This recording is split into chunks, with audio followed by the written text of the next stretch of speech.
Eu quero agradecer a presença de todos vocês aqui. Quero agradecer a oportunidade de poder falar para esse público. E quero dizer de uma forma bem especial para vocês que esse é um tema sobre o qual eu tenho me debruçado nos últimos 10 anos. Faz exatamente 10 anos, neste mês, que eu tenho trabalhado com a imunidade tributária, especificamente para entidades religiosas e para o terceiro setor.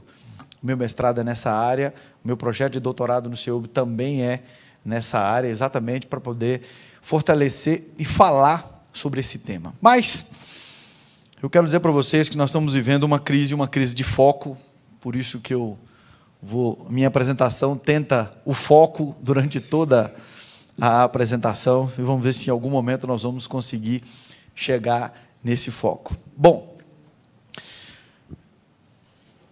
um rei tinha uma filha. E para aqueles aqui nesse auditório que tem uma filha, eu no meu caso específico tenho duas, sabe que as filhas mulheres, elas acabam tendo um carinho especial do pai e uma proteção especial do pai, por umas questões que até hoje eu não sei explicar, mas é assim que funciona. E sabem que esse rei chegou à conclusão de que ele deveria escolher o melhor homem para casar com a filha dele. E ao procurar, ele submeteu esses homens do reino dele a uma série de testes. E no final, depois de testes intelectuais, depois de testes de história, testes físicos, etc., ele chegou num homem. E no final desse teste, ele disse, bom, amigo, você chegou ao final, você é o selecionado, e você tem uma última missão para saber se você vai ser ou não o homem que vai se casar com a minha filha. Você vai ter que pegar aqui o meu cavalo, o cavalo que eu uso como rei, e vai se deslocar até o reino vizinho. E no reino vizinho você vai levar uma mensagem. E ao entregar esta mensagem, o rei vai ler essa mensagem, e a depender do efeito que você vai causar nele, e a sensação que você vai causar neste meu amigo, que também conhece a minha filha, eu vou decidir junto com a minha filha se você vai ser ou não o homem que vai estar com ela. E vejam que, quando ele recebeu a missão, ele percebeu que se tratava de alguns poucos quilômetros. E o rei olhou para ele e disse assim, você vai ter 2 dias para levar essa mensagem. Ele disse, o quê? Peraí, você está me dando o melhor cavalo? Uma mensagem? 2 dias para percorrer essa distância? Essa é a sua missão. Ele disse, muito bem, fácil. E assim foi. Pegou o cavalo, ele disse, só que eu vou impressionar esse indivíduo. Eu vou mostrar para ele como é que a coisa funciona. Eu vou mostrar para todo mundo que eu sou o indivíduo que tem que ser o rei. Ele já não era mais, já pretendia ser o rei.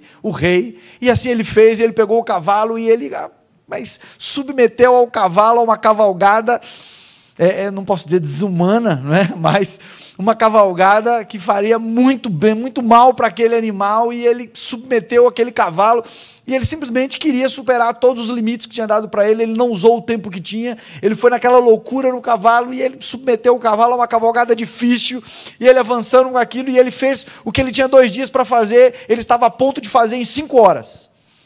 E em 5 horas, ele chegando no final daquele trajeto, o atalaia do outro reino, quando olhou e disse, mas ele já está chegando, avisou todo mundo, organizaram uma festa de recepção muito rápido, não estava preparado para isso, ele então chegou.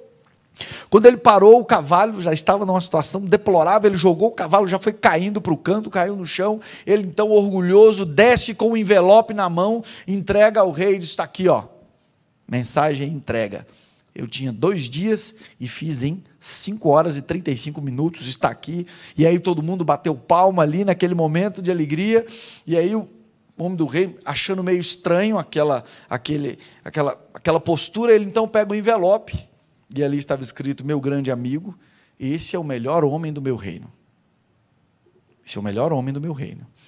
E ele está aí levando essa mensagem, ele tinha 2 dias para fazer isso, ele pegou o meu melhor cavalo. Você conhece o zelo que eu tenho por esse cavalo.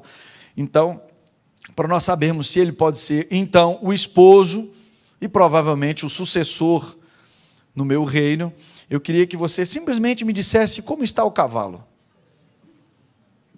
Porque a forma como o cavalo estiver, será a forma, provavelmente, como ele vai tratar a minha filha e os meus súditos. Porque um rei que não se preocupa com o interesse dos súditos e não se preocupa com quem é o seu parceiro, não merece assumir essa posição. Bom, o final da história vocês já sabem, ele é solteiro até hoje, né? E provavelmente outro homem teve o privilégio que ele perdeu. Por que eu estou dizendo isso para vocês? Porque essa geração aqui, que está presente neste auditório, está em extinção. Nós temos um dever, como seres humanos no planeta Terra, que a próxima geração não terá como suprir a nossa falta. Sabem por quê? Porque nós somos os únicos seres humanos nesse planeta, vivos, que vivemos em dois mundos diferentes. Nós vivemos num mundo sem internet. Nós vivemos num mundo sem celulares. Nós vivemos num mundo diferente do mundo que nós temos hoje. Nós somos a única geração capaz de explicar para a geração atual que eles têm que ter cuidado com o ritmo dos comentários, com o ritmo das conclusões, com o ritmo de tudo aquilo que eles estão falando. Porque eles podem pagar um preço muito alto por isso. É incrível como está se falando, e eu parei para fazer uma pesquisa grande sobre o fim da imunidade tributária na internet. E o incrível, todos que são a favor do fim da imunidade na internet têm uma idade muito pequena. São novos. É incrível, eles estão com uma visão rasa das conquistas do passado. Rasa. E vou dizer para vocês, essa geração, se calar, a nossa geração, nós que estamos presentes nesse auditório hoje, vamos ter um prejuízo e que o futuro vai nos cobrar. Porque a próxima geração não vai poder fazer o que nós vamos fazer, o que nós temos que fazer. Eu me lembro bem qual era a função que eu mais gostava na minha casa. Sabem qual era a minha missão? A minha missão era chamar os vizinhos para atender o telefone. Porque a minha casa na rua era a única que tinha telefone. Então era a referência da rua. Quando alguém precisava falar com o vizinho da casa lá de cima, eles ligavam: alô, olha, é aqui a irmã do fulano, eu queria falar com o vizinho lá da rua tal. Você pode chamar ele? Lá ia o Luíde, desligava o telefone, eu ia lá e disse: olha, vá lá para casa, porque daqui a pouco a sua irmã vai ligar. E a pessoa vinha para minha casa, ficava ali sentada, não é? Tomava ali um lanchinho, etc., enquanto eu aguardava a ligação da irmã. E essa era a minha missão. Só que eu também vi as coisas começarem a mudar. Eu vi o meu pai vender um carro para comprar um HD de 3 megas. Tá bom ou não? Meu pai vendeu um carro para comprar um HD de 3 megas. E naquela época era uma coisa tão moderna, que nós recebíamos visita na nossa casa para ver um HD funcionando. Tá bom para vocês? Vocês estão entendendo que a nossa geração está esquecendo disso, não? Essa geração não pode esquecer que teve um celular que para passar o dia tinha que ter 6 baterias. 6 baterias.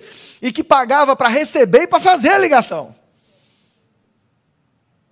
Só essa geração pode explicar isso para a próxima. Só essa geração pode explicar o valor do tempo, o valor das conquistas, o valor de tudo que a gente fez. É muito fácil, e eu me lembro disso agora há pouco, eu falei para um grupo de adolescentes. E sabe sobre o que eu falei? Sobre imunidade tributária. E sabe o que eles disseram? Não faz sentido. Por que uma igreja tem que ter imunidade? Ele não sabe. Ele não sabe que tributo também dá poder de destruir. Ele não sabe o que é ser minoria. Ele não sabe. Ele olha para a catedral da cidade dele e pensa que em todos os lugares a catedral tem o mesmo privilégio da cidade dele. Mas não se iludam, todas as religiões neste planeta são maioria em alguns lugares e são minoria em outros. E se nós olharmos com uma visão míope, nós vamos nos lembrar só de onde nós somos maioria e vamos esquecer de onde nós somos minoria. Vá perguntar para um missionário católico se ele valoriza a liberdade religiosa, se ele passou um tempo na janela 1040, em que ele submeteu a sua vida a um risco para poder falar de quem foi Jesus.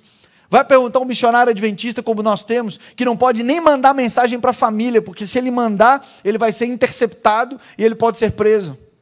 É para esse que você tem que perguntar o valor da liberdade religiosa, não para nós que estamos aqui no Brasil. É diferente. Então, imunidade tributária, quando nós pensamos em imunidade tributária, a gente só pensa nos grandes templos, não é verdade? Gente, os grandes templos são a minoria da minoria da minoria. A imunidade tributária é para a igreja da comunidade, é aquela que é mantida por nós, pelos nossos parentes, pelos nossos amigos, é aquela igrejinha que a gente constrói, a gente pinta, a gente cuida e a gente faz isso tudo, é por isso que é imune, é porque é da comunidade. Tem uma outra finalidade para isso e nós estamos nos esquecendo. A nossa geração tem a responsabilidade de explicar isso para as novas. Porque assim como eles nunca viveram num mundo sem internet, eles nunca viveram num mundo sem as garantias constitucionais. Nós que tivemos o primeiro e-mail, como diz um amigo meu, nós que assistimos Missão Impossível 1, e vimos o Tom Cruise mandar um e-mail dizendo, que mentira, imagina, que absurdo, imagina Tom Cruise mandando um e-mail de dentro de um trem.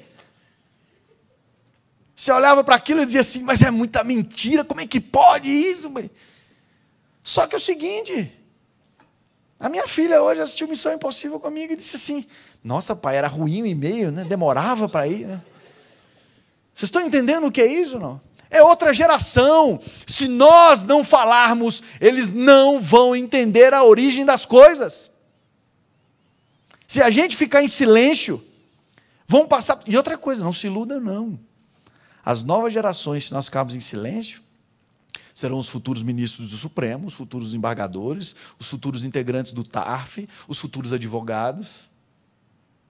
E vocês sabem bem onde isso vai dar se nós ficarmos em silêncio. Muito bem.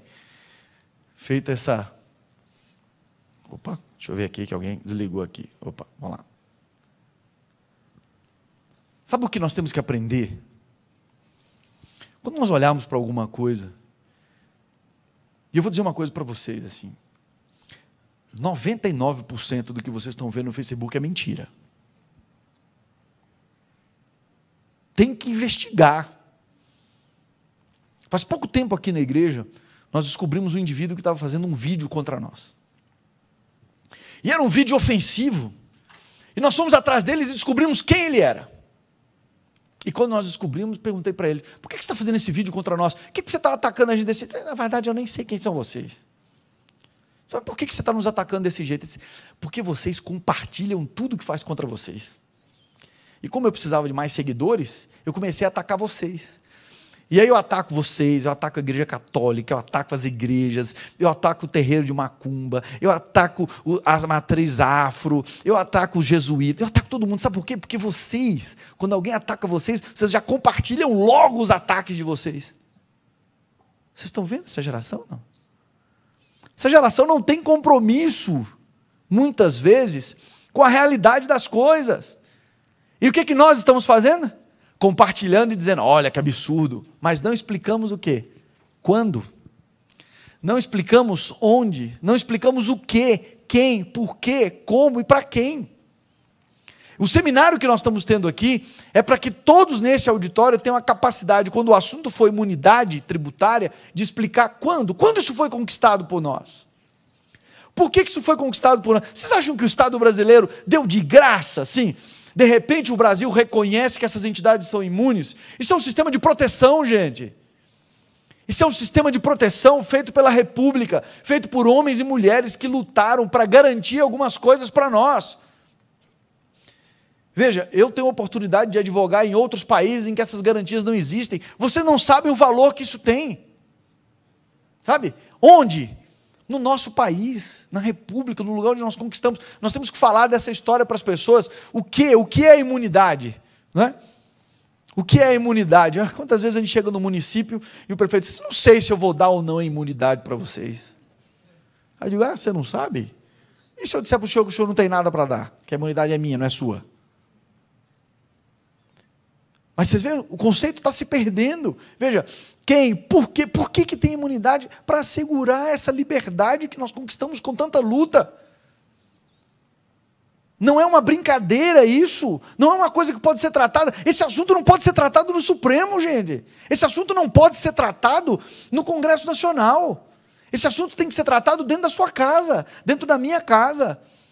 Nós não podemos perder, essa geração não pode perder uma oportunidade de falar sobre isso. Vejam, nós não podemos esquecer que nós não somos populares. E aí eu não estou querendo dizer aqui que os juristas têm uma função celestial. Não, eu não estou falando isso para vocês. O que eu estou querendo dizer para vocês é que nós entendemos o mundo do dever ser e sabemos a conquista do mundo do dever ser. É uma responsabilidade que nós juristas temos. Porque veja, direito e linguagem pressupõem a finalidade justiça. E Perelman diz que há algumas concepções para essa interação. Primeiro, algumas ideias, a cada qual a mesma coisa. A cada qual segundo os seus méritos, a cada qual segundo as suas obras, a cada qual segundo as suas necessidades, a cada qual segundo a sua posição e a cada qual segundo o que a lei lhe atribui. Tem uma razão de ser para essa imunidade. Eu estava conversando ali com alguns dos palestrantes, eu advogo para uma entidade que chegou ao Brasil em 1850 e que nunca teve como finalidade lucro, que é despersonalizada, que ela não tem um dono. Ela foi construída em cima da imunidade. Ela foi construída em cima da ausência, por quê? Porque a atividade dela, é impossível se cobrar tributo sobre uma coisa que é um parceiro direto do Estado. Vou dar um exemplo para vocês. Nós temos uma agência aqui, uma agência humanitária, que se especializou em purificação de água, e dentre outras várias coisas que ela faz em caso de catástrofe. Vocês já viram quando há uma catástrofe que geralmente as pessoas dizem assim, olha, não preciso mais doar água, porque a gente já tem água? É porque a nossa equipe chegou. A nossa equipe é especializada em purificar água em caso de catástrofes assim. E aí eu pergunto, a nossa equipe está lá, realizando essa atividade, purificando água depois de uma catástrofe. Aí vem um Estado e diz assim, vamos ver o ISS aí, né? Sobre esse trabalho, porque... Vocês estão vendo? A imunidade é uma coisa quase lógica. Mas essa lógica está se perdendo para as novas gerações. É incrível como as pessoas às vezes olham para uma questão de imunidade tributária de uma pequena igreja, mas ele não vê a pequena igreja, ele quer olhar o suntuoso, ele quer olhar o poder, ele quer olhar, e ele olha para aquilo e ele esquece que a imunidade foi constituída para todas as religiões. Então, o que nós temos que bater forte é na ideia da grande questão, sua excelência, a finalidade. O que nós temos que punir com toda a força e temos que ajudar as nossas instituições a não cometer esse erro é o maldito e demoníaco desvio de finalidade. Nós não podemos permitir em nenhuma das nossas atividades desvio de finalidade. Não podemos, e nós sabemos que às vezes aparecem algumas pessoas com ideias mirabolantes no nosso meio. E a nossa função como pessoas que estamos aqui, que vivemos os dois lados da moeda, que vivemos num mundo sem tanta tecnologia e um mundo com muita tecnologia, nós temos que explicar para as novas gerações as nossas conquistas, e não podemos rifar a imunidade, simplesmente porque algumas entidades estão perdendo a finalidade. Muito bem.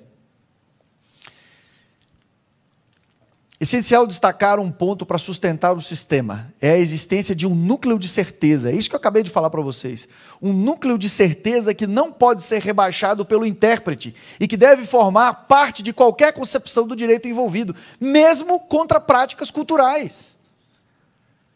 Imunidade tributária é uma garantia constitucional. Nós não podemos discutir garantia, gente. Nós não podemos discutir imunidade de templo de qualquer culto. Não foi feito para A nem para B. É uma garantia constitucional. O dia que nós começarmos a discutir isso, eles vão começar a discutir qual é o tipo de culto que pode e qual é o tipo de culto que não pode. Até que nós podemos, mais uma vez, chegar à conclusão que culto não pode. A não ser que seja dentro da sua casa, como nós temos países hoje em que nós trabalhamos que pensam assim. Muito bem. Obrigado. Para esta premissa, o que se busca dessa interpretação, argumentação, é um modelo intercultural que supere o multicultural, ao entender que direito e linguagem juntos propõem a aceitação das diferentes culturas e não a potencialização ou supressão de uma pelas outras. Isso é imunidade. É isso que a imunidade tributária garante. E é isso que nós não estamos enxergando. Olha, eu vou ser muito sincero para vocês, esses textos já foram os dois falados aqui, não é? O artigo 19 também, o artigo 19 é a maior prova disso, quer dizer, é vedado à União, os estados, os municípios, o Distrito Federal, investir nas entidades religiosas, é óbvio, salvo o quê? Salvo a colaboração de interesse público. Porque o Estado seria muito burro em achar que as entidades religiosas não são parceiras no interesse público. Vai ver o que está acontecendo ali na Papuda. Vai ver o que está acontecendo com a pastoral carcerária. Vai ver o que está acontecendo com todo esse trabalho que é feito. O que o Estado é incapaz de fazer muitas vezes, as entidades religiosas estão fazendo. E vocês acham que é à toa que essa assistência religiosa nas prisões está sendo garantida pela Constituição Federal? Vocês acham que isso é uma coisa aleatória?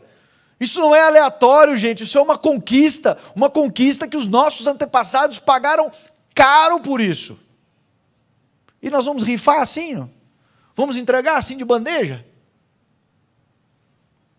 Muito bem. E aí nós já falamos dessa questão do patrimônio, inclusive eu queria deixar claro aqui que para a minha equipe esse evento já está pago, para todos os nossos patrocinadores, porque posse é patrimônio. E aí agora eu quero apresentar uma coisa para vocês, e aqui eu queria... Quem é do FONIF que está aqui presente, por favor? Podia levantar a mão, quem é do FONIF aqui? Muito bem. Obrigado pela presença do FONIF, obrigado por tudo que o FONIF está representando para as entidades filantrópicas do Brasil. Sabe o que é o FONIF? Eu vou dizer para vocês o que é o FONIF. O FONIF é a reação. O FONIF é a reação contra a ignorância das pessoas que não entendem o trabalho das entidades religiosas e o trabalho do terceiro setor no nosso país. Muito engraçado, nós tivemos um encontro na ANEC, quem é aqui da ANEC pode se lembrar disso. Nós tivemos um encontro na ANEC e o atual, naquela época, o ministro da Saúde, ele começou a palestra dele querendo ser muito agradável, e ele disse assim, olha, eu queria agradecer aqui as entidades do terceiro setor pela atividade complementar que eles fazem ao Estado na área de saúde. E ele pensou que ele estava nos agradando quando ele fez essa declaração. E logo depois a minha fala. E eu disse para ele, olha, ministro, muito bom, obrigado pelas suas palavras, mas na verdade o terceiro setor é que queria agradecer ao Estado pela atividade complementar que vocês fazem na área de saúde. Porque as entidades do terceiro setor respondem por mais de 65% dos atendimentos no nosso país. Então é o contrário. Vocês acham que essa nova geração que está falando contra a imunidade sabe disso, gente? Vocês acham que eles sabem que 65% dos atendimentos a doentes no nosso país são feitos por nós? E aí, de uma hora para outra, ele fala, acaba com isso. Isso é burro, é burrice, é loucura, é ser míope. Mas isso está sendo falado aí, está falado na internet, está falado no Facebook, está falado para tudo isso. E as pessoas estão perdendo e nós estamos em silêncio. Essa geração não pode ficar em silêncio. A nossa geração não pode ficar em silêncio. Vejam, alguns dados que o FONIF está trazendo para nós. E isso é coisa já está antigo. O FONIF já está trabalhando em algo novo, muito mais moderno, muito mais atualizado. E o FONIF só trabalha com dados do Estado. Dados oficiais publicados por todos nós. Os nossos dados são até mais altos do que esse, mas a gente só está trabalhando com o que é óbvio. Veja aí alguns resultados para você ver. Olha, não, nós estamos ganhando aí de imunidade na educação 3,8 bilhões. Aí vai todo mundo para a internet, olha o que o Estado poderia fazer com 3,8 bilhões. O Estado não podia fazer nada com 3,8 bilhões, sabe por quê? Porque para receber a imunidade de 3,8 bilhões, nós gastamos 15 bilhões. Então, se o Estado receber 3 bilhões da nossa parte pagando impostos, ele vai ter que se virar para arrumar no mínimo 12. para fazer o que a gente faz. E vocês sabem muito bem que o Estado, o que a gente faz com 15, o Estado não faz com 30. Quem é do Estado aqui sabe o que eu estou falando. Sabe que o custo é alto. Sabe que todo o procedimento é caro. Sabe que tudo isso não é barato dentro do setor público. Vejam, e esses dados são dados dos ministérios, não são dados nossos. Veja, saúde, nós recebemos de imunidade, reconhece a imunidade de 5,7 bilhões, mas nós investimos 42. Veja, no final das contas, eu quero fazer um resumo para vocês, olha ali a nossa situação. Para cada R$1 investido, o Estado tem de retorno efetivo R$4,92. Não, R$4,92 é porque ele investiu 1, né? 5,92 é o resultado, o índice ali, né? Não queira acabar com o investimento também, né? A gente está usando esse nome investimento só para mostrar para aqueles que são míopes do Estado, que só pensam em dinheiro. Porque a entidade filantrópica, ela não pensa na isenção que ela tem e na imunidade que ela tem de tributo para viver. É óbvio que não. Ela só pensa o seguinte: hoje eu posso atender 4 pessoas, mas como eu sou imune, eu posso atender 6. É assim que a entidade filantrópica séria pensa. Só que ela não pensa isso de graça. É que a maioria das entidades filantrópicas trabalham com o que tem. Então, se o Estado for lá e acabar, vamos dizer que a Constituição Federal convoque uma constituinte e acabe com a imunidade tributária. Ok. As entidades filantrópicas vão acabar? Todas não. Muitas vão, mas todas não. Principalmente aquela que atende os mais pobres, essas vão acabar. Porque elas vivem, às vezes, de uma ajuda de um, uma ajuda de outro, uma doação aqui, uma doação ali.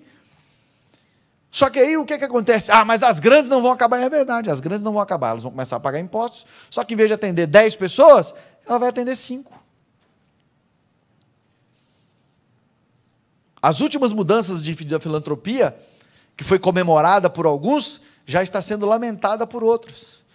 Nós fomos visitar um hospital católico em São Paulo, e eu me lembro bem do auto de infrações, mas um hospital que cobra, às vezes, 200 mil num parto, não pode ser um hospital filantrópico. Não, idiota. Quem foi que disse para você que esse hospital existe para ele? Ele existe para manter um leprosário no Pará, que é o grande objetivo das irmãs que tomam conta daquele hospital. As irmãs não estão nem aí para o hospital, por quê? Porque o foco delas é o leprosário, a missão delas é o leprosário, a vida delas está lá em manter o leprosário. Mas aí algumas irmãs dedicadas, que entendem muito de saúde, mantêm um super hospital, para que o resultado daquele hospital banque a atividade social lá no leprosário. E aí agora o hospital tem que pagar imposto. Sabe o que aconteceu? Não tem mais o leprosário. Diminuiu para uma unidade bem pequenininha, que atende algumas poucas pessoas. Grande negócio fez o Estado. Sabe o que aconteceu? O Estado agora está tendo que investir bilhões para cuidar dos leprosos, portadores de hanseníase, que antes era atendida por aquela comunidade. Não é?